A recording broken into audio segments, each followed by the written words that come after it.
जय सिया राम। राधे राधे।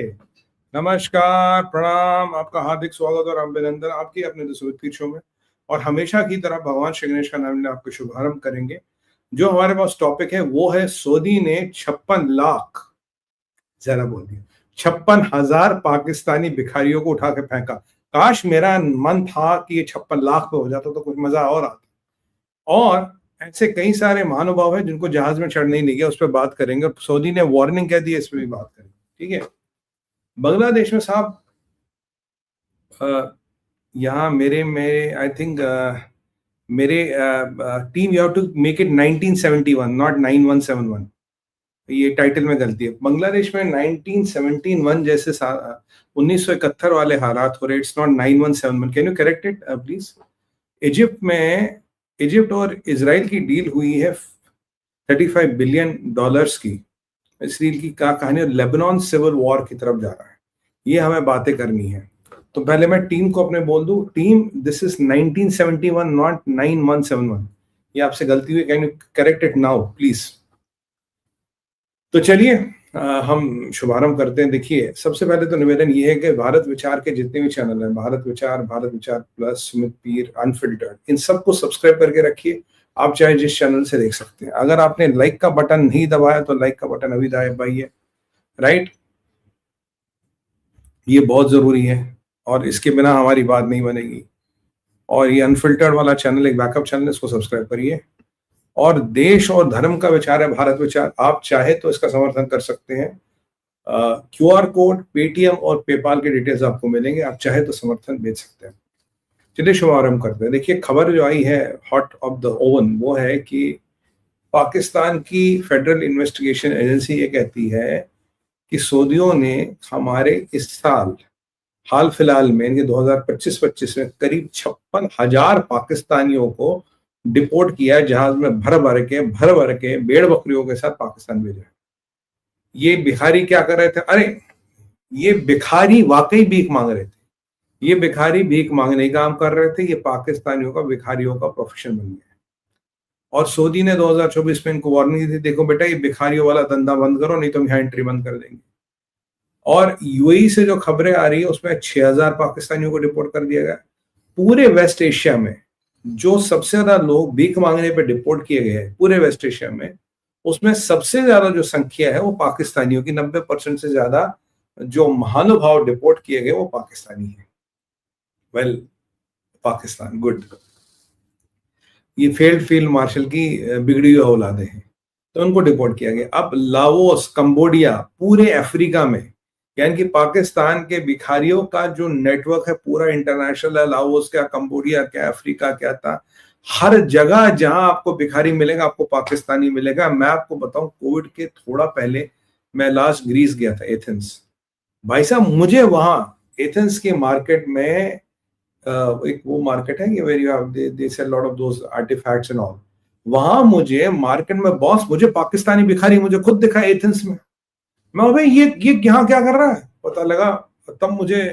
खैर, इतना तो मैं इन्वॉल्व था इसमें, पर इतना नहीं था। मैंने कहा यार, मतलब पाकिस्तानी इंटरनेशनल भिखारी यहाँ भी आ गए। मैंने एथेंस में खुद भिखारी देखे। यानी कि यूरोप हो, अफ्रीका हो, नीना हो, कहीं पे भी अगर आपको भिखारी दिखेगा तो 101% वो भाई पाकिस्तानी है। पाकिस्तानी भिखारी भीख मांगते। इतना ही नहीं, 56,000 तो सऊदियों ने उठा के बाहर फेंक दिए। मालिक, जो पाकिस्तान की इन्वेस्टिगेशन अथॉरिटी कहती है साहब 66,000 प्लस, 67,000 प्लस भिखारियों को तो हमने यहां रोका कि जहाज में मत चढ़ो। ये नो फ्लाई लिस्ट में डाल दिया हमने। नहीं तो ये जो 56,000 आपने डिपोर्ट किए, 67,000 और पहुंच जाते। तो 56 और 67 कितना हो गया? क्योंकि लगभग 1,20,000 भिखारी जा रहे थे सऊदी अरबिया पे कब्जा करने। और ये पाकिस्तानी भिखारी है सॉलिड, इधर उधर हाथ नहीं मारते। ये जाते हैं मदीना पे, मक्का पे, जहां फॉरेन टूरिस्ट आते हैं, जहां इनको दिखता है ये गोरा है, पैसे वाला है, भाई बाहर का मुसलमान है, उस पर हाथ मारते हैं। यहाँ देसी मुसलमानों को कुछ नहीं करते। उन पे है Pakistan, no brother, no sister, no खाना, नो पीना, गिव $, गिव £। तो मतलब पूरे ऑर्गेनाइज माफिया चलते हैं पाकिस्तान में, जो पूरे पाकिस्तान में पूरे पाकिस्तानियों को दुनिया भर में भीख मंगाने का काम करते। तो अगर आपको लगता होगा केवल शहबाज शरीफ भीख मांगता, नहीं, ऐसा कुछ नहीं है। मुल्ला मुनीर भीख मांगता नहीं, नहीं ऐसा कुछ नहीं है। मुनिया भीख मांगते नहीं, नहीं ऐसा कुछ नहीं है। ये सारे भीख मांगने के प्रोफेशन में, तो सारे पाकिस्तानी जनाब भीख मांगने का काम करते हैं।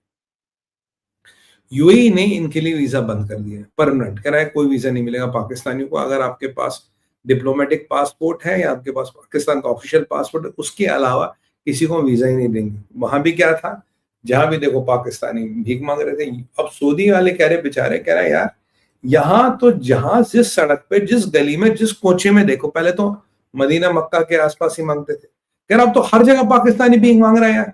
कहता डिपार्टमेंटल स्टोर में जा वहां पाकिस्तानी, सैनिटरी स्टोर पे जा वहां पाकिस्तानी खड़ा। कहता साले भीख नहीं ले रहे, हफ्ता ले रहे, जा कुछ तो दो कुछ तो दो कुछ तो दो। कह रहा हफ्ता ले रहे, कह रहे Saudi streets are filled with Pakistani beggars. वो तो बेचारे सऊदी पागल हो गए। कहता यार ये कौन सी जलालत है, कौन सी नजासत है, पाकिस्तानी जहां देखो वहीं मिलते हैं। तो भाई उठा के फेंक दो। 24 एक मैं देख रहा था एक पोर्टल पे आया था कि 24,000 है, पर सर मैं आपको बता दूं टोटल नंबर 56,000 है। 24,000 कल परसों में कंसाइनमेंट गई होगी। 56,000 56,000 और 66,000 पाकिस्तान ने रोक दिया फ्रॉम बोर्डिंग प्लेस, अन्यथा वो भी पहुंच जाते। और हाँ यूएई ने 6,000 पूरे अमान, जॉर्डन से भी कुछ निकाले गए हैं, आई थिंक कुवैत से कुछ भगा दिए गए, नंबर मेरे को याद नहीं है पूरे, बट पूरे वेस्टर्न एशिया में 90% भिखारी जो निकाला गया है, मोर देन 90% वो पाकिस्तानी ओरिजिन का। और ये यूरोप, मिडिल ईस्ट, मीना दुनिया के हर जगह में पाकिस्तानी भिखारियों का वर्चस्व है। इंटरनेशनल भिखारी, सुपर भिखारी, खानदानी भिखारी, जिनके खून में भीख लिखी है। वैसे सीज फायर की भी भीख मांगते हैं, आपको पता सीज फायर की भी भीख मांगते हैं। हाय अल्लाह सीज फायर करो, अरे मुझे अल्लाह पे याद आया, अब तो ये भी नहीं कह सकते हाय अल्लाह काफिरों ने ये क्या कर दिया, हाय अल्लाह सऊदियों ने ये क्या कर दिया, मुसलमान ने मुसलमान को निकाल दिया, ओहो, मुसलमान ने मुसलमान के पिछवाड़े पे लात मारी, ओहो, वो भी कहा मदीना मक्का जैसी मुकद्दस जगह पे। मतलब सऊदियों को तुम क्या लगते हो यार, तुम क्या टॉयलेट पेपर लगते हो, तुम उससे भी नीचे लगते हो। तुम उठा के फेंक रहे, ऐसे फेंक रहे जैसे तुम्हारी वक्त ही ना हो, जैसे पाकिस्तान कोई कंट्री ना हो। पाकिस्तान ना हो गया मतलब कुछ भी नहीं है, मतलब इज्जत ही नहीं है पाकिस्तान की। फील्ड मार्शल कहाँ है, अरे सीडीएफ कहाँ है, अच्छा वो सीज फायर मांग रहा है, अच्छा वो किसी सीज फायर की भीख मांग रहा है। यार जब शाहबाज कहता है आई एम नॉट ए बेगर, ये फील्ड मार्शल कह रहा है जी सीज फायर की भीख दे दो। अब नीचे वाले लोग भी भीख मांगेंगे तो क्या हो गया, जैसे जनरल नियाजी के सिपाही कहते थे हमारा तो बॉस ही रेपिस्ट है। अगर हमारा बॉस रेपिस्ट है, हमने रेप कर दिया तो कौन सी बड़ी बात होगी। अब वो मैंने आपको जनरल रानी की कहानियां सुनाई थी, नुसरत जहां की कहानियां सुनाई थी, तो ये इनका सिस्टम ही ऐसे चलता, पाकिस्तान चलते ही ऐसे सर। पर उम्मत में क्या थप्पड़ लगा, मतलब जहां पाकिस्तानियों तो भिखारियां,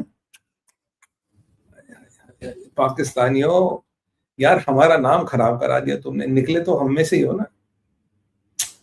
ऐसे ऐसे कहते हैं नालायक संतान है, नालायक संतान है, खानदान का नाम खराब कर दिया। पहले एक बार बताओ किसने कहा था भाई, हिंदू थे अच्छे खासे, किसने कहा था इस्लाम कबूल करने के लिए। जब औरंगजेब बाबर ने तलवार रखी, जब निकल गए तो वापस आ जाते। अब भी कहता हूँ घर वापसी कर लो, अब भी कहता हूँ बच जाओगे लालच से, घर वापसी कर लो, खुश रखोगे। नहीं, हमें तो वही करना है जी। अब मतलब सऊदी वालों ने तुम्हें दूध में मक्खी की तरह निकाल के फेंक दिया, तुम्हारी हालत वो हो गई कि इससे मतलब प्लेग वाले चूहों को भगाते वैसे तुम्हें भगा लिया। प्लेग वाला चूहा, खारिश वाला कुत्ता, ये जैसे ऐसे जानवरों के साथ ट्रीटमेंट होता है, पाकिस्तानियों के साथ ऐसा ट्रीटमेंट हो रहा है। आपको बुरा लगा, मुझे तो बहुत बुरा लगा। ये हमारा पहला भाग था, पाकिस्तानियों को भगा दिया। अब देखिए उम्मत के भी लोग बर्दाश्त नहीं कर पाते यार, दुनिया में कौन बर्दाश्त करेगा। चीनियों के हाथ जिस दिन लगोगे, जिनजियान इंटरनेशनल की ब्रांच ऑफिस खुल जाएगी। और तुम जानते हो चीनी कैसे पैसे वसूल करते हैं, बहुत खतरनाक होते हैं। चलो भगवान करे ऐसा ना हो, हम तो चाहते हैं ऐसा ना हो, बट और वैसे तुम्हारे फील्ड मार्शल को ट्रम्प ने तलब तो कर ही दिया है। अब ट्रम्प उसके नट बोल्ट डीले करेगा और वापस भेजेगा, हम मसाए लेंगे, ठीक है ना।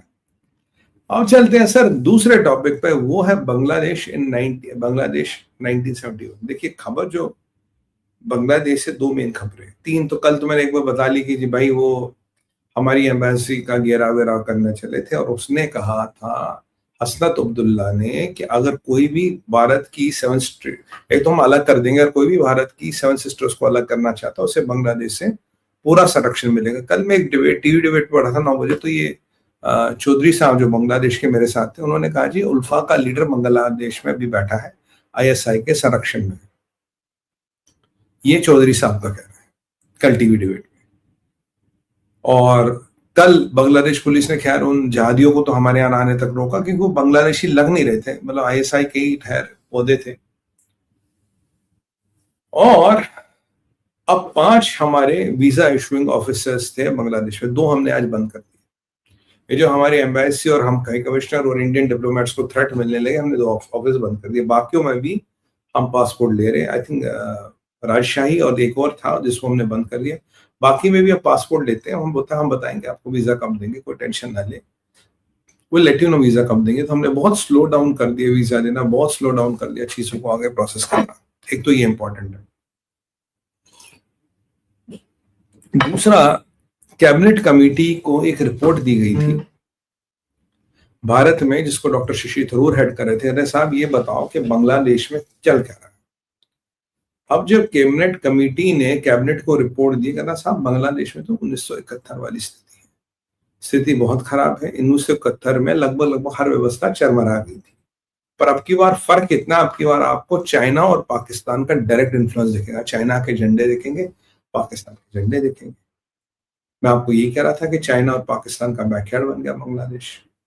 और जो कल चौधरी साहब मेरे साथ थे, ब्लिट्स वाले चौधरी शोएब चौधरी, वो मेरे साथ डिबेट में थे। उन्होंने कहा भाई सुमित भाई ठीक कह रहे हैं, क्योंकि अभी जो वहां पे है मुस्लिम ब्रदरहुड है, वहां पे हिफाजत इस्लाम है, हिजबुल तहरीर है, जमात इस्लामी है, और ये कौन सा है वो जो अलकायदा के एफिलिएट ऑर्गेनाइजेशन है, अलकायदा के एफिलिएट ऑर्गेनाइजेशन है, और सारे जितने भी जिहादी संगठन है वहां है।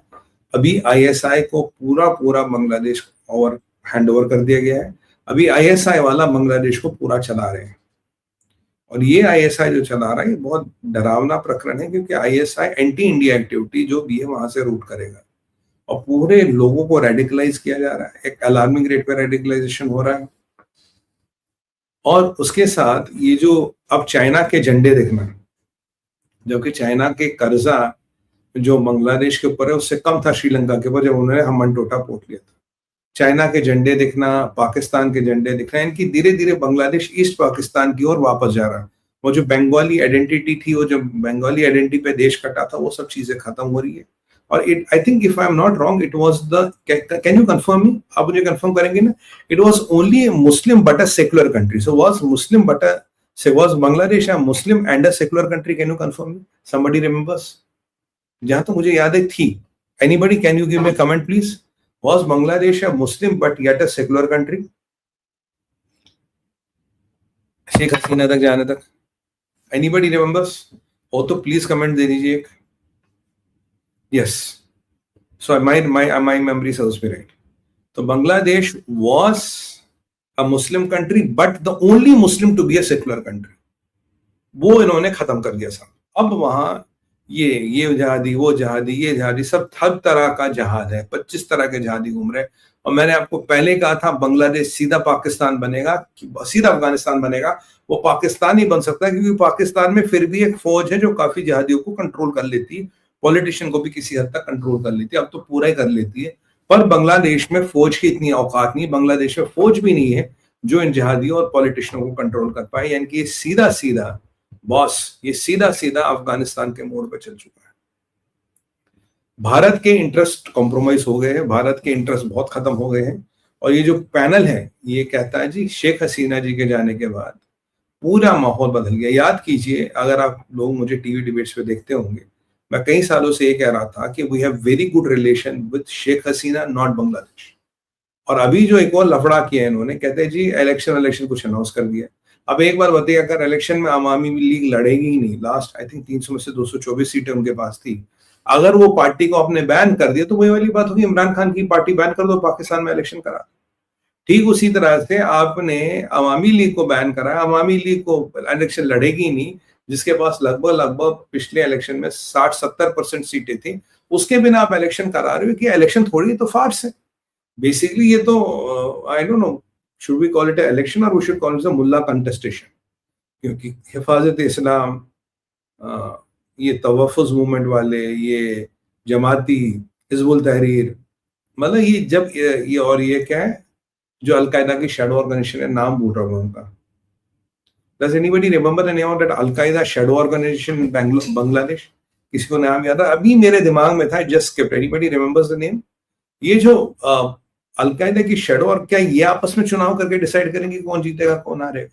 बीएनपी के भी औकात नहीं रही। शेख हसीना जी के बेटा शेख हसीना जी खुद कई बार स्टेटमेंट दे चुकी है, और ये जो अभी आक्रोश का नाटक हो रहा है कि जी शेख हसीना भारत में, उनसे भेजो। भाई एक बार बताओ, हम भारतीय हैं, हमारे यहाँ प्राण जाए पर वचन न जाए। संरक्षण में आए हुए आदमी को कभी नहीं छोड़ते। रघुवंशियों ने, भगवान श्री राम ने राज छोड़ दिया, ताज छोड़ दिया, बाप ने वचन दिया था उनके पिताजी ने उस वचन को रखने के लिए। अरे यहाँ राजा हरिश्चंद्र जैसे लोग हैं, तुम्हें लगता है अपना वचन तोड़ देंगे, हम तुम्हें दे देंगे? अमेरिका थोड़ी ना है, पाकिस्तान थोड़ी ना कुछ भी बिकता है, यहाँ कुछ नहीं बिकता। देखो शेख हसीना जी हमारी बहन है और रहेगी। कोई कोई माई का दाल उन्हें भारत से निकलने के लिए मजबूर नहीं कर सकता, ना भारत कभी ऐसा करेगा। वो जब तक चाहेंगी, जहां तक चाहेंगी भारत में रह सकती है, बात बिल्कुल क्लियर है। तो अगर सवाल ये है तो ये फिर किस चीज का प्रोटेस्ट? ये तो तुम्हें भी पता प्रोटेस्ट नाजायज है। और तुम्हारे क्या है इलेक्शन जिसमें अवामी लीग को तुमने बैन कर लिया? मतलब क्या ये आपस में मुल्ला इंटरनेशनल इलेक्शन लड़ रहा है? इलेक्शन के नाम पे क्या है? और यूनिस जो है वो तो इनका पपेटेर है। यूनिस तो अमेरिका का सिपाही है, यूनिस तो अमेरिका का गुलाम है। पहले ओबामा से रोटियां लेता था, आजकल के डेट में ये ओबामा हिलरी का गुलाम था, आजकल के डेट में सीआईए का गुलाम है, सीआईए से खिलाती है। चाइनीज इंटेलिजेंस, मैं आपको कह रहा था, चाइनीज इंटेलिजेंस और आईएसआई का पूरा कब्जा है। देखो अमेरिका दूर से देख रहा है, अमेरिका कभी कोई सक्रिय नहीं है बांग्लादेश में। They are watching every step but not doing anything, क्योंकि उनका अभी इंटरेस्ट बांग्लादेश नहीं है। They will wait and watch कि how does Bangladesh shape up. पर भारत के इंटरेस्टों के लिए ये पूरा आप 1971 वाले मूड पे लगभग वापस आ गए हो। You are back to 1971 question. तब मैं आपको याद दिला दूं, हमारे 4,500 सिपाही और अफसर मरे थे, करीब 9,000 जख्मी हुए थे, and some got permanently disabled. तब भैया मिला था बांग्लादेश। बांग्लादेश फ्री में नहीं बना था, Bangladesh was build over sweat and blood. खून पसीने से हमने बांग्लादेश बनाया। तो आपको ना ये ऐसा ना लगे कि बांग्लादेश फ्री में बना था। ये क्लियर कर दूं, बांग्लादेश फ्री में बना था, हमारे जवानों ने खून बहाया था बांग्लादेश को बनाने के लिए।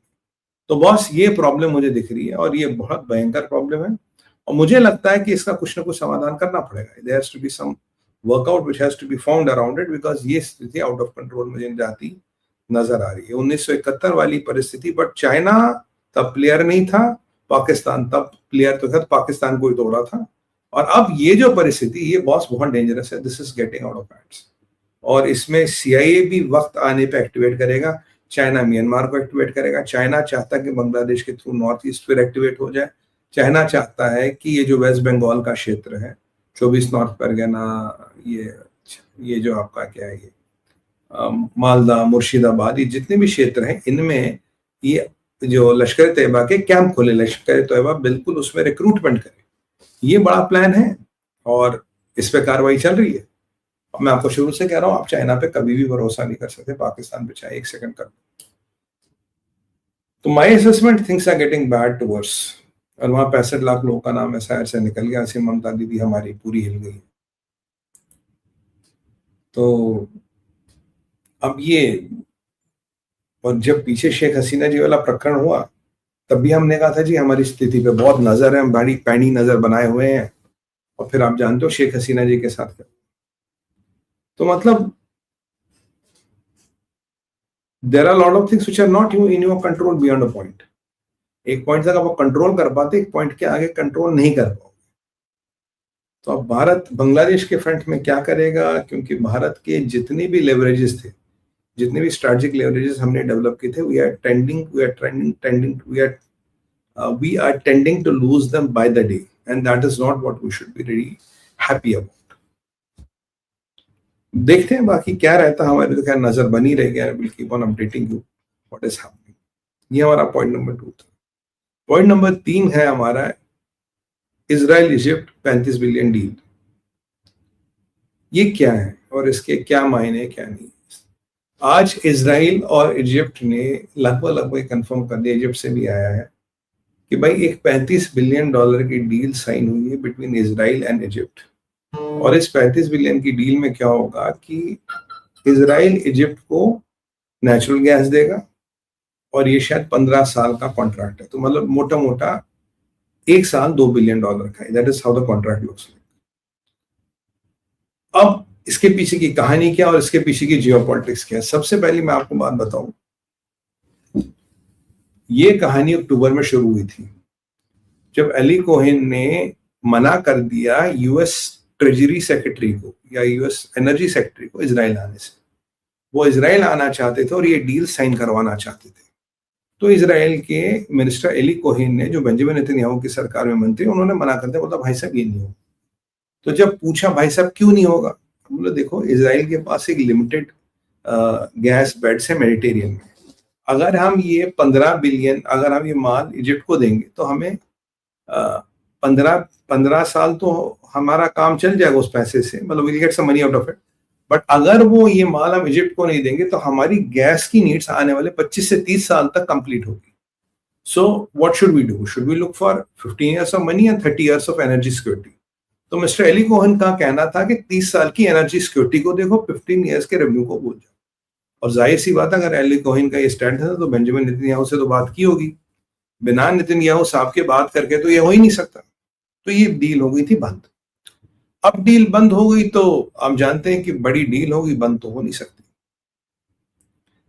अब स्टोरी में पेच ये है कि अभी जो इजिप्ट के पहले देखिए, आई थिंक 2-3 दशक पहले इजिप्ट के पास कोई नेचुरल गैस नहीं था। Then they declare some fields, वहां से उन्होंने नेचुरल गैस निकाला। धीरे धीरे उन फील्ड्स में नेचुरल गैस कम हो रहा है, तो इजिप्ट ने बाहर से खरीदना शुरू किया। अभी इजिप्ट का जो सप्लायर है वो है रशिया, पर रशिया इजिप्ट को एलएनजी देता है, which is compressed natural gas, right. तो अब समस्या क्या है कि टैंकरों में एलएनजी ही ट्रांसपोर्ट हो सकती है, ठीक है। दूसरा पॉसिबल सप्लायर है कतर से इजिप्ट कुछ लेता नहीं, कोई स्टॉप गैप में फंसे तब लेता है।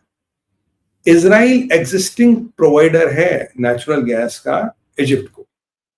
अगर इजराइल एग्जिस्टिंग प्रोवाइडर है तो फिर तकलीफ क्या? फिर राजनीति का। देखिए राजनीति ये है कि इजराइल का जो गैस जाता है इजिप्ट में वो थ्रू पाइपलाइन जाता है। कंप्रेसिंग का काम इजिप्ट करता है, और जब आप कंप्रेस करते हो there's an X amount of money to be made at that process। Egypt कहता है, इजराइल कहता है ठीक है मैंने आपको गैस दिया, पाइपलाइन जा रही है, आप कंप्रेस करो, जो मर्जी करना, मेरे को पहले पैसे दो, बात खत्म। अब जो स्टोरी में पेच ये आता है कि जो कंपनी इस इजराइल के ऑयल वेल में या ऑयल रिग पे गैस निकाल रही है उसका नाम है शेवरॉन। अब आप जानते हैं शेवरॉन अमेरिकन कंपनी है।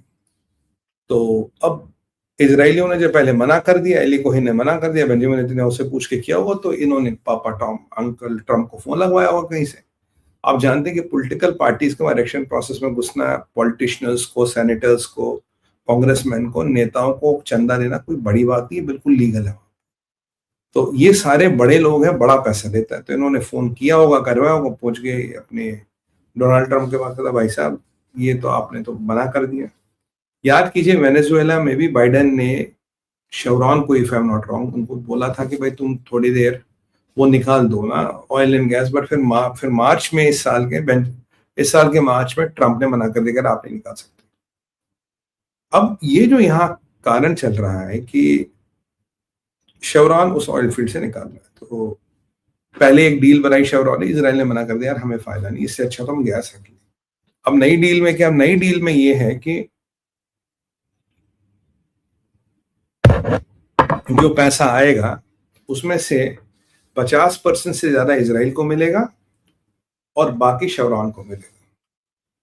यानी कि मान लो मोटा मोटा $2 बिलियन की बिलिंग है, तो 1 billion plus $1 will go to Israel and 51-49 कुछ ऐसा इनका रेशियो है, will go to the Israel, बाकी जाएगा शेवरॉन को, शेवरॉन भेजेगा यूएस। अब ड्रिल ऑस्ट्रेलिया का है, इजराइल का है, ड्रिलिंग कर रहा है शेवरॉन। अब ये सवाल क्या है, ट्रम्प इसमें इंटरेस्टेड था, ट्रम्प पीछे कह रहा था ये डील करवा के रहूंगा, क्यों कह रहा था? देखिए कैंप डेविड अकॉर्ड जो इजिप्ट और आपके इजराइल के बीच वो प्रैक्टिकली खत्म हो चुका है। It doesn't exist, it only exist on the paper. Egypt में है मुस्लिम ब्रदरहुड, ठीक है। इजिप्ट जो शायद जो बांग्लादेश में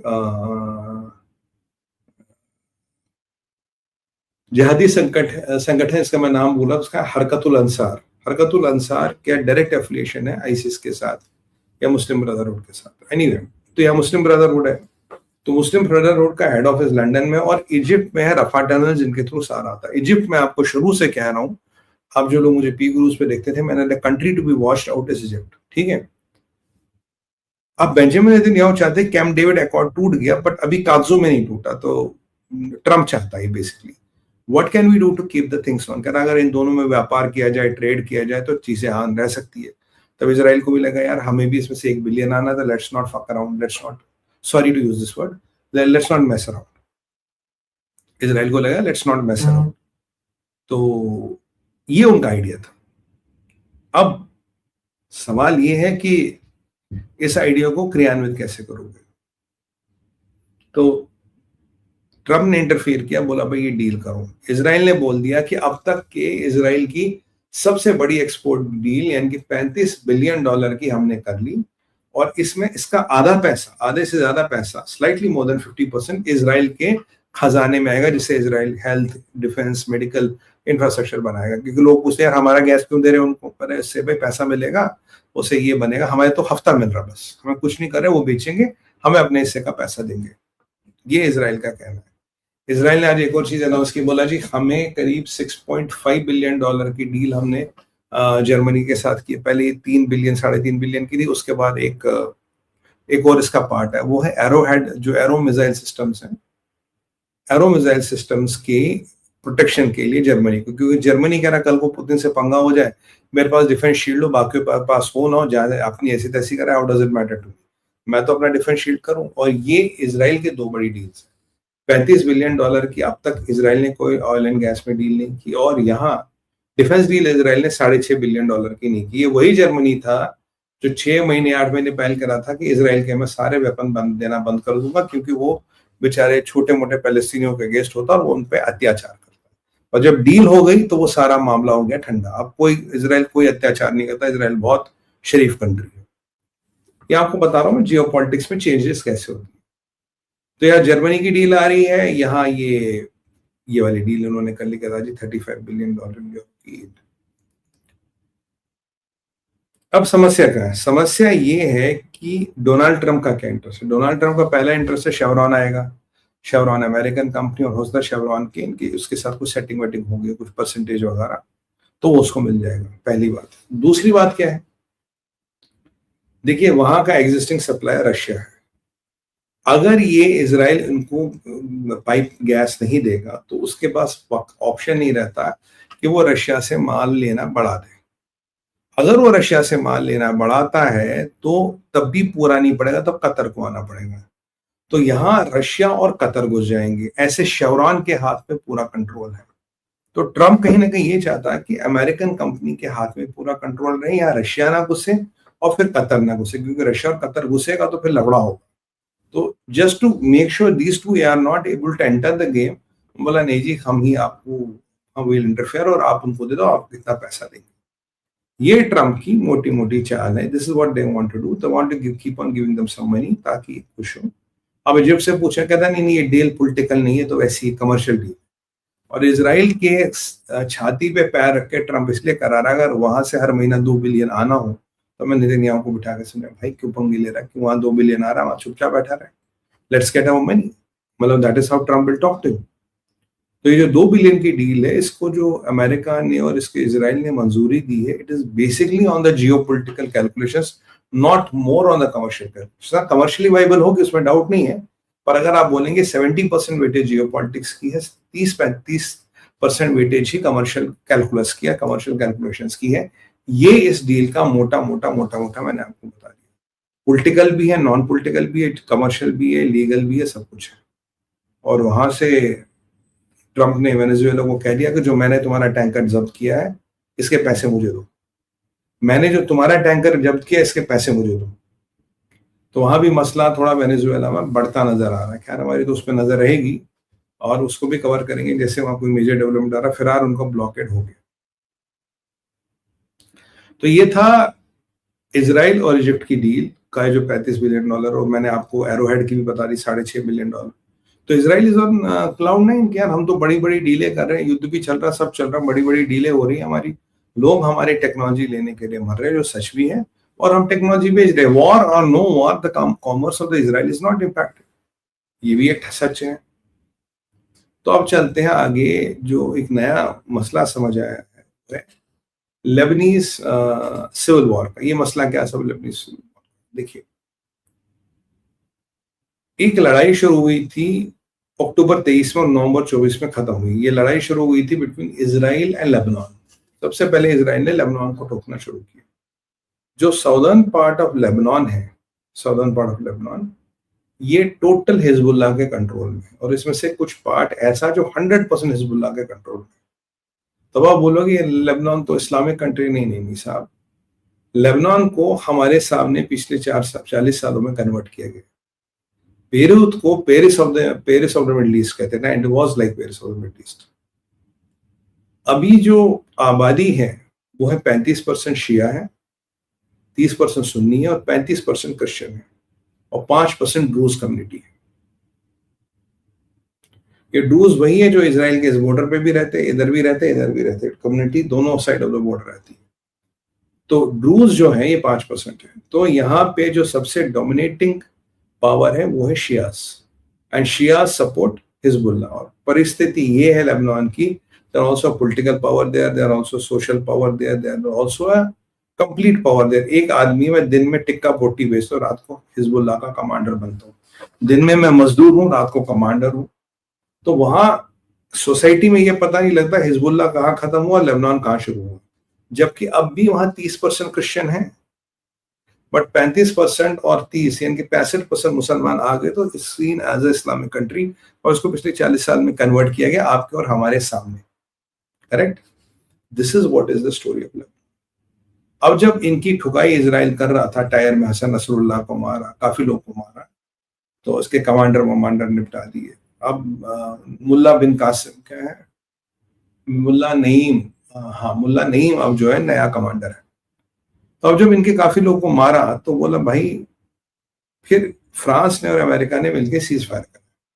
सीज फायर में ये कंडीशन थी कि इजराइल वहां नहीं घुसेगा, लेबनान में बमबारी बंद करेगा। जबकि इजराइल ने हर दिन ही बमबारी की और अब तक 131 लोग लेबनान के मार चुका है। पर इजराइल ये कहता भाई मैं तो आतंकवादी थे, तो दुराचारी थे, मैंने तो उनको मारा, मैं सिविलियनों को थोड़ी ना मार रहा हूँ। टायर का जो क्षेत्र है ये साउदर्न लेबनान में पूरा खत्म हो गया था। अब इसको बनाने की कोशिश कर रहे हैं। काफी वहां ऐसे एरिया जिनको बिल्कुल इजराइल ने मिलिया मेड कर दिया। अब यहाँ समस्या क्या है, उस कॉन्ट्रैक्ट में एक चीज लिखी है कि 31 दिसंबर 2025 तक लेबनान के फोर्सेस यानी कि लेबनान की आर्मी हिजबुल्लाह के सारे हथियार जब्त कर लेगी, हिजबुल्लाह को डिसआर्म करेगी। लेबनान की आर्मी कहती है साहब मैंने तो दुनिया भर का हथियार पकड़ा, इतने हथियारों को जला चुका, मेरे पास एक्सप्लोसिव खत्म हो गए, मेरे पास एक्सप्लोसिव ही नहीं बचे कि जिसको मैं फिर हथियारों को डेटोनेट कर सकूं। I have no explosives left, ये कह रही है लेबनान की आर्मी। लेबनान की आर्मी वीक है, लेबनान की आर्मी का खर्चा भी कोई बाहर से भेजता है। They are not able to sustain a full time army. Hezbollah के पास 25,000 एक्टिव फाइटर है, हिजबुल्लाह के पास 61,000 फाइटर रिजर्व में है। टोटल हिजबुल्लाह का काडर अभी 1,10,000 है, रिजर्व दाएं बाएं सब मिला के। हिजबुल्लाह के पास अब भी 1 लाख से ज्यादा मिसाइलें माने जाते हैं, थोड़े बहुत उनके लिए गाइडेड मिसाइल्स भी, बाकी हुई खटूशा रॉकेट्स या नॉन गाइडेड मिसाइल्स। तो कहानियां ऐसे शुरू हुई जब इजराइल ने इनकी ठुकाई शुरू कर दी। ये इजराइल ने, देखिए ये लेबनान, इजराइल यहां तक आ गया, लेबनान का हिस्सा ही यहां से यहां तक। यहाँ एक रिवर ताहिनी, ये रिवर लितान रिवर, जो लितान रिवर तक आ गए। जब आप इस क्षेत्र में आते हो तो जो हिजबुल्लाह का क्षेत्र है उसका 20 से 30% कंट्रोल कर, 30 से 40% लगभग लितान रिवर तक घुसते ही आईडीएफ ने कंट्रोल में अपने लिया। भाई ये क्षेत्र हमारा है, हमारे कंट्रोल में रहेगा। जब ये क्षेत्र आईडीएफ का है और आईडीएफ के कंट्रोल में रहेगा लितान रिवर तक, तो समस्या यहाँ ये है बोला कि तुम हिजबुल्लाह को आगे डिसमेंटल कराओ, डिसआर्म करो। लेबनीज आर्मी ने कुछ काम किया भी है, कुछ हुआ भी नहीं है। हिजबुल्लाह भी बहुत बदमाश ऑर्गेनाइजेशन है और उनका आइडिया है कि इस पूरा साउदर्न लेबनान जो हमारे बॉर्डर से लगता है ये खाली कर। अब समस्या ये आई है, एक जगह है यहुआ, यहुआ में पीछे इन्होंने क्या किया, इन्होंने इजरायलियों ने पाफलेट बांटे कि भाई हम इस बिल्डिंग को गिराने वाले, तुम हिजबुल्लाह के किसी के पास हो, एसेट्स के पास हो, फटाफट छोड़ो। तो लेबनीज आर्मी ने इंटरव्यू किया, कहा साहब हमें जरा दो, चेक तो करे पहले, से पहले बमबारी करो, बिल्डिंग को गिराओ, हम चेक करें। अभी याद कीजिए उसको मारा था, क्या नाम था हिजबुल्लाह का लीडर, बड़ा रंगीला सा था, क्या था, मिट्टी भाई, क्या नाम था, बड़ा लंबा चौड़ा सा, नाम भी याद नहीं था, जिसको भी मारा था। अगर आपको याद हो तो कमेंट्स में लिखिएगा। तो अभी उन्होंने कहा जी ये बिल्डिंग छोड़ दो, हमें यहाँ बमबारी करनी। तो लेबनीज आर्मी ने कहा मैं जरा मौका दें, हम देख के आते। लेबनीज आर्मी गई, उन्होंने चेक किया, फिर शायद बमबारी नहीं हुई।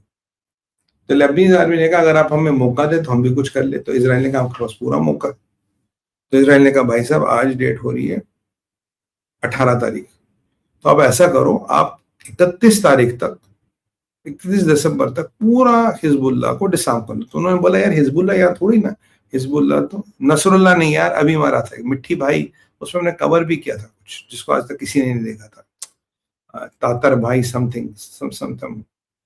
तो कहता कि तुम ऐसा करो, तुम, हमने तो देखा नहीं इसको। बोला 31 दिसंबर तक तुम पूरा एरिया खाली करो, अगर तुमसे नहीं होगा फिर आगे हम करेंगे। हनिया इस्माइल नहीं यार अभी अभी मरा है, ताता भाई या समथिंग समथिंग, वेरी रिसेंटली, 1-1.5 महीने की बात है। बोला कि तुम इसको खाली कर दो, नहीं तो हम आके तुम्हें ठोक देंगे। Very good. अब समस्या ये है कि लेबनान की आर्मी कहती है साहब यहाँ हिजबुल्लाह जो है एक पॉलिटिकल फोर्स भी है, एक सोशल फोर्स भी है, कल्चरल फोर्स भी है। तो आप, हम हिजबुल्लाह से कहते हो हथियार छोड़ो, वो कहते हैं इसराइल को बोलो अपने बाउंड्री के अंदर चला जाए। इसराइल कहता है अगर मैं बाउंड्री के अंदर चला जाऊंगा तो इन्हें 25 से 30 किलोमीटर का एडवांटेज मिलेगा। उस दिन 5 से 6 हजार जिहादी हमास के आगे 7 अक्टूबर कर लिया। हिजबुल्लाह के पास 1.25 लाख का कार्डर है, ये 1 लाख का एक्टिव, 25,000 का कार्डर। अगर वो किसी दिन आ गए, what is our buffer, why should we stop? तो वो कह रहा अगर तुमसे नहीं होगा तो हम करेंगे। अभी मैं सुन रहा था 4 घंटे पहले इसराइल ने बमबारी शुरू कर दी फिर लेबनान में, अभी 4 घंटे पहले की बात। मैंने अभी इसके डिटेल्स में ज्यादा गया नहीं, तो 4 घंटे पहले कर ली। अब लेबनीज आर्मी कहती है कि हमारे बस का हिजबुल्लाह से लड़ना तो है नहीं, अब हमने जितना डिसार्म करा सकते थे हमने करा दिया। कहते आप ये देखो ना हमने अब तक कितना काम करा, ये मत देखो कितना काम नहीं करा। इसराइल कह रहा है ठीक है, अगर आपको लगता है कि पूरी कंट्री में से हिजबुल्लाह को डिसबैंड करना तो पूरी कंट्री में से डिसबैंड करो। लेबनान की लास्ट ईयर इन्फ्लेशन थी 40%, इस साल 19-20% है, उससे पहले 200% थी। लेबनान की करेंसी फेल हो चुकी है, लेबनान में कुछ नहीं बचा। हिजबुल्लाह के चक्कर, जब हिजबुल्लाह तब से गया तब फिर भी थोड़ी करेंसी स्टेबल होगी, क्योंकि करेंसी और करेंसी रिलेटेड एस्पेक्ट्स भी हिजबुल्लाह कंट्रोल करता था। हिजबुल्लाह के अपने बैंक थे, it was a state with in the state. तो जब से गया थोड़ी इकोनॉमी इनकी सुधरी है। अभी टॉप डिजास्टर 15 या 20 में ही आते हैं। और पीछे मैंने आपको कहा था कि लेबनान के प्रेसिडेंट ने स्टेटमेंट दिया भाई हिजबुल्लाह तो डिसार्म हो ही नहीं सकता, हम कैसे करें, जब तो ईरान के कंट्रोल में, जब तक ईरान नहीं बोलेगा डिसार्म हम कर ही नहीं सकते। मैंने आपको याद है, आपको मैंने बोला था, do you remember one of these discussions, मैंने कहा जब ये बेवकूफ बनाते ऐसे बनाते, एक एक करके हर कोई बोलता है। मैं कहा वो कह रहा है हिजबुल्लाह डिसार्म ही नहीं हुआ। डू यू रिमेंबर मैंने कहा था लेबनान का प्रेसिडेंट कह रहा है कि हिजबुल्लाह डिसार्म नहीं हो सकता, उन्हें तो ईरान कंट्रोल करता है। जी जब तक ईरान नहीं बोलेगा हम डिसार्म ही नहीं करेंगे। और भाई रे ईरान की इन्फ्लेशन आपको पता कितनी है? 45%। वो टॉप 5 या टॉप 7 में आता है। यस सुमित जी करेक्ट, मैंने आपको ये बोला था। तो अब यहां परिस्थिति और घट गई। अब मान लो अगर लेबनान की आर्मी को उन्हें रिसोर्सेज चाहिए, पैसे चाहिए, मान लो वेस्ट पैसे भी देगा, बट उन्हें डर लगता है अगर हमने ये किया कि क्या हम हिजबुल्लाह को रियली डिसबैंड कर पाएंगे, आर्मी सो स्ट्रांग। और अगर कर भी लिया there will be a civil war within the country, जो लेबनान के अंदर एक सिविल वॉर शुरू हो जाएगा, शिया वर्सेस क्रिश्चियंस या शिया वर्सेस सुन्नी या हिजबुल्लाह या Shia versus army of the Lebanon. तो एक सिविल वॉर होगा which we can not risk. तो वो कह रहे हैं भाई जितना हमने हिजबुल्लाह को डिसबैंड कर लिया कर लो, आप लितानी रिवर में इसराइल की बॉर्डर में जाओ। वो कहते हैं जी हम हथियार छोड़ देंगे। वो कहते हैं जब तक इसराइल यहाँ, हम हथियार कैसे छोड़ दें? कल को इसराइल ने हमला कर लिया। इसराइल कहता है अगर मैं बफर जोन से निकल गया तुम तो दीवार कूद के आ जाओगे, फिर तो तुम मेरी ऐसी जैसे कहलाओगे, what is my time to react. ठीक उसी तरह से जैसे बेंजामिन नेतन्याहू को ट्रम्प कह रहा था हेरमोंट हिल्स से निकलो, जो बफर जोन में तुम घुसो वहां से निकलो ताकि एक संधि का मान रहे। बेंजामिन नेतन्याहू कहीं ना कहीं कहता हूं अगर हम निकल गए तो हमारे और उनके बीच टाइम ही कितना रहेगा। We can't risk that. After October 7th we cannot risk anything which can erupt or abruptly blow up. समस्या ये है कि अगर हिजबुल्ला का बहुत बड़ा कार्डर इसराइल की तरफ चलता है तो इसराइल को मास मर्डर करना पड़ेगा, जिससे पूरे इस्लामिक समाज और पूरे इस्लामिक देशों में त्रासदी मचने वाली है। इसराइल वो भी नहीं करना चाहता। अब ट्रंप अपनी चलाना चाहता है। लेबनान के प्रेसिडेंट ने हाथ खड़े कर लिए, वो कहता है जी जब तक ईरान नहीं चाहेगा मैं करूंगा नहीं। ईरान इन दिनों क्या कर रहा है? ईरान इन दिनों पूरी ताकत पूरा पैसा लगा रहा है कि मैं हिजबुल्लाह को कैसे खड़ा करूं, क्योंकि हिजबुल्लाह जैसे लोग ही उसका रेजिस्टेंस है, उसके प्यादे हैं। यहां से हमास का निपटारण हो रहा है पूरा पूरा। यहाँ से आप वेस्ट बैंक को उन्होंने भाई वीजा बैन में डाल दिया, मैंने आपको बताया था क्यों डाला। तो एक बड़ा कॉम्प्लेक्स सिचुएशन हो रही है और इसराइल ने हमले करने शुरू कर दिए 4 घंटे पहले। अब 14 दिन है, 13 दिन है कि अगर 13 दिन में आपने हिजबुल्लाह को डिसबैंड कर दिया तो ठीक है, नहीं तो हम करेंगे। तो यहाँ गाजा और इसराइल रोकना तो दूर की बात है, इसराइल वर्सेस लेबनान शुरू होने वाला है। और याद कीजिए इसराइल गट्स ने क्या कहा था, इसराइल हम we are fighting on 5 fronts. अब 5 फ्रंट्स की लड़ाई लड़ रहे हैं, he is very clear on that. तो बॉस ये जो दुनिया है ना, दुनिया it is getting crazier by the day, it is the things are changing alarmingly by the day and they are changing at a dangerous mode by the day. And before we understand what is happening, there's one idiot who needs to jump the gun and it's all. तो जो Trump का एक assessment से मैं सहमत हूं, वो are heading towards a world war 3, we are heading towards a world war 3। मैं आपको कल ये बताऊंगा, अगर कल कोई इंपॉर्टेंट डेवलपमेंट नहीं है, why Europe does not want this war to stop. उसके भी अच्छे खासे लॉजिक है। Why Europe still believes that this war should continue amidst risking everything what Europe stands for? ऐसा क्यों है? What is the concept of slow death and what is the concept of delayed death? दो concepts है, slow death और delayed death, उसमें क्या difference है? And what Europe is fearing, we'll try to talk about that. तो basically Lebanon से हम ज्यादा अपेक्षा ना रखें। सीरिया को ट्रंप ने थोड़ा तो थोकना शुरू कर दिया, सीरिया का जो डू नॉट नो 100% बैन पे डाला है।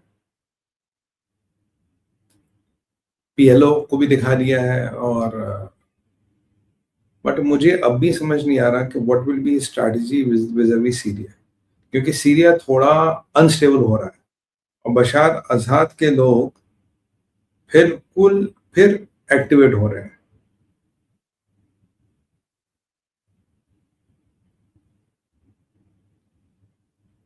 मतलब ये लेबनान वाला मसला भी रुकेगा नहीं। यहाँ भी इन्फ्लेशन थोड़ी बहुत कंट्रोल हुई थी, वो भी अब आउट ऑफ कंट्रोल होनी शुरू होगी।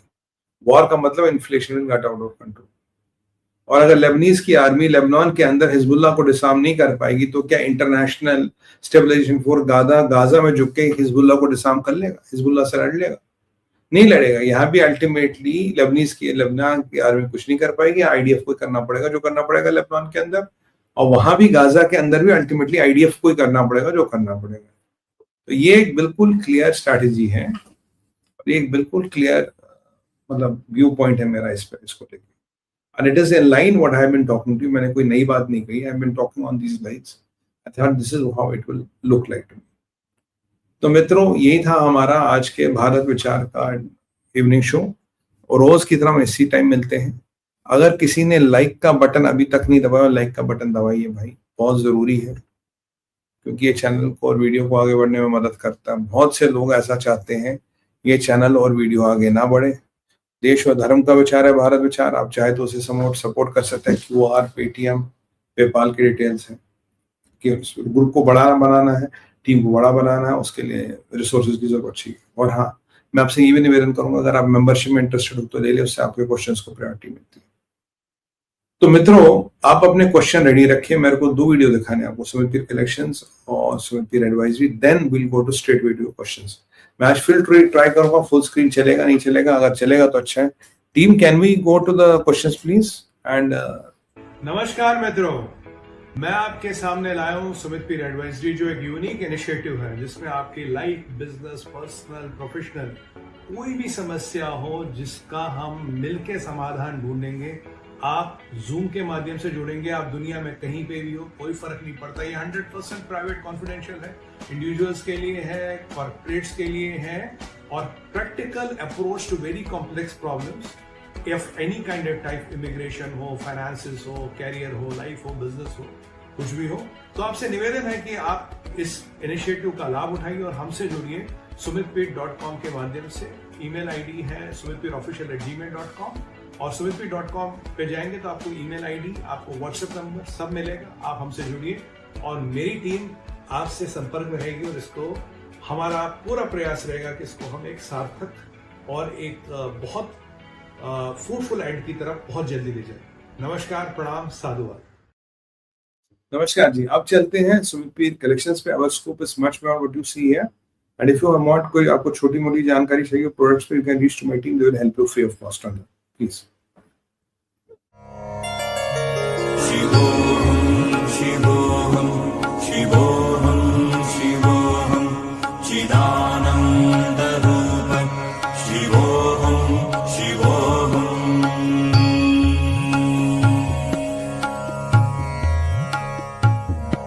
शिवोहं शिवोहं शिवोहं शिवोहं चिदानन्दरूप शिवोहं शिवोहं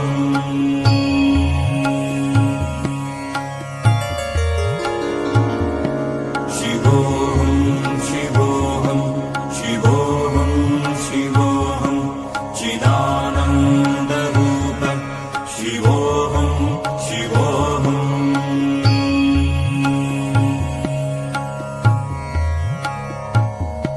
शिवोहं शिवोहं शिवोहं शिवोहं चिदा। धन्यवाद जी। तो आपके प्रश्नों पे चलने से पहले आई हैव टू रिड्यूस, अरे यार ये फ्रीज हो गया, give me a second, I have to reduce it, give me a second.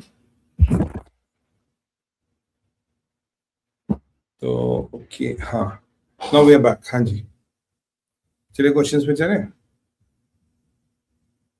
Israel is doing so many things and our country can't teach lesson to Bangladesh. How can we understand India? Why is so soft? एक ही चीज है मिली बहन की, Israel जो है अपने आप को इजराइल मानता और इजराइल मान के जो उसे चीजें करनी वो करनी है। अगर हम अपने आप को इजराइल ही नहीं मानते, अगर आप हमारे मोस्ट ऑफ द डिप्लोमेट्स के इंटरव्यूज देखेंगे, खैर मैं तो मोस्टली सब के साथ डिबेट्स में बैठा हूँ, सबके साथ except a few, most of them का पॉइंट ऑफ व्यू है कि स्टेटस को इज द बेस्ट स्नाइल, कि तब तक चीजों को छेड़ो मत जब तक बिल्कुल मजबूरी हो। And this is what has become the thought process of the establishment of the government, क्योंकि ultimately your eyes and ears on the ground are these people only. अगर बोले नहीं कोई ज्यादा खराब नहीं है तो थोड़ा छोटा मोटा जुलूस था, तो छोटा मोटा मसला था, बट मिली जी समझदार तो वही होता है ना जो हवाओं का रुख देख के ये पता लगाए कि तूफान आने वाला या नहीं। अगर जब तूफान आएगा सबको दिख ही जाएगा। हम अनफॉर्चुनेटली उस सिचुएशन में। Next, Sumit 2 to 3 billion with UAE, 2 to 3 billion with UAE। मैं समझा नहीं ये 2 to 3 billion with UAE क्या, ये अगेन गैस डील है ये और what? If you can clarify that, it didn't hit my mind. I think it should be the gas deal, but let's figure out. Bangladesh ko no longer exists. It is West Pakistan, East Pakistan. So strong leadership, future BNP no much strong. We need to take action in the form or otherwise regret because China takes advantage. भाई जो आज मैंने ये vlog किया है, मैं यही बताना चाहता हूं कि चाइना और पाकिस्तान के एडवांटेज है। 1971 में भारत का एडवांटेज था, 2025 में चाइना और पाकिस्तान का एडवांटेज है, भारत का एडवांटेज नहीं है।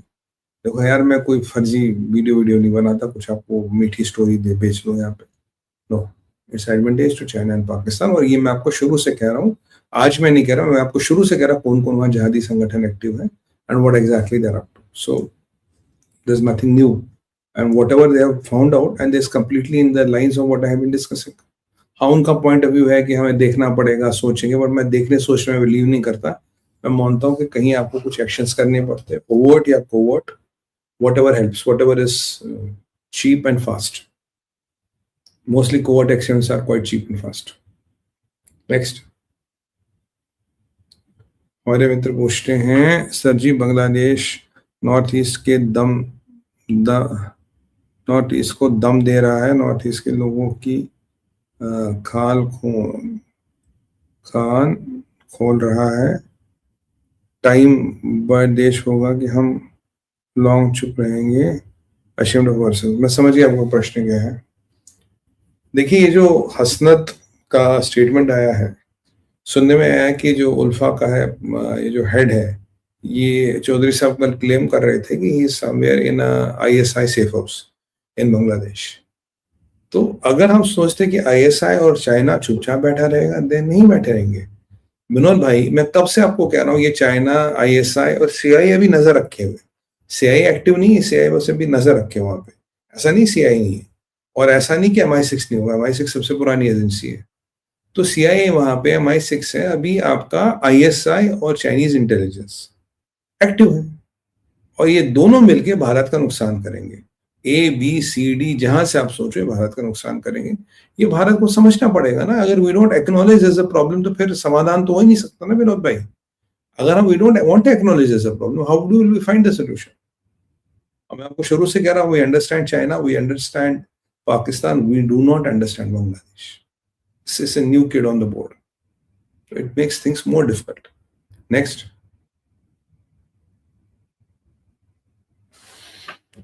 सर, एप्स्टीन फाइल्स में अमेरिका का डीप स्टेट मुकेश अंबानी और हरदीप पुरी का नाम डालने वाले हैं, और सेंट्रल गवर्नमेंट और शेयर वहां को क्रैश करने वाले हैं। ये न्यूज़ कोई कह रहा था। Please sir give reply. यार, मैंने ऐसा कुछ नहीं सुना है। I have not heard anything like this. देखो, हमारे हरदीप सिंह पुरी साहब बहुत चरित्र वाले व्यक्ति हैं। या सिख लोग ना, ये उल्टे सीधे काम नहीं करते। मुकेश अंबानी जी भी बहुत चरित्र वाले व्यक्ति हैं। आज तक कहीं एक लाइन भी सुनी है दोनों जेंटलमैन के आसपास? मैं कई अफवाह भी सुनी है। तो अगर ये अमेरिका कोशिश भी करेगा, उसके जैसा अल्लू का पट्टा कोई नहीं है। Ambani ji might be a very shrewd businessman, but he is a man of impeccable character, धार्मिक आदमी। पुरी साहब बहुत ही बेहतरीन व्यक्ति हैं, बहुत ही धर्म कर्म वाले व्यक्ति है। मैं नहीं मानूंगा कि उनमें से कोई ऐसा कभी कर भी सकता है। अगर वो फोटो भी दिखाएंगे तो अपने पैर पे कुल्हाड़ी मारेंगे, पूरा भारत उनके पीछे खड़ा हो जाएगा। ये सब चीजें ये अमेरिका में होती है, जहाँ सबकी लंगोट ढीली है। यार, हमारे यहाँ तो बजरंग बली के वक्त है, सबकी लंगोट टाइट है यहाँ। ऐसा मैं मानने को तैयार नहीं कि अंबानी जी के बारे में बोले या पुरी साहब के बारे में बोले। I don't agree to it. Next.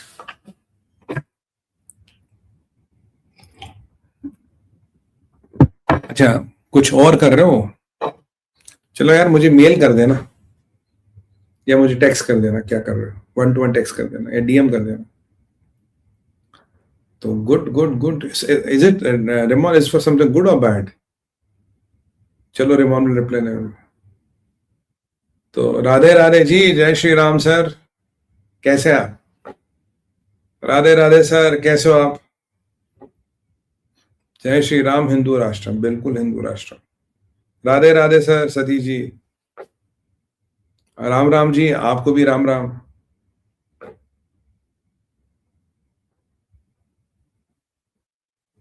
ये देखिए हमारे भाई लोग, जय श्री राम। नमस्ते जी, हर हर महादेव, कैसे आप? ओम श्री गणेशाय नमः। आपको भी बहुत बहुत नमस्कार सर। अगर रेमॉन का लेटेस्ट वो आया हो कमेंट तो दिखाइए, is it something good or bad? मैंने पूछा था रेमॉन से। Otherwise then we call it a day. We in the meanwhile अगर एक आध क्वेश्चन और है, will wait for Remon to send us a comment. 2 से 3 बिलियन की UAE की बात कर रहे थे।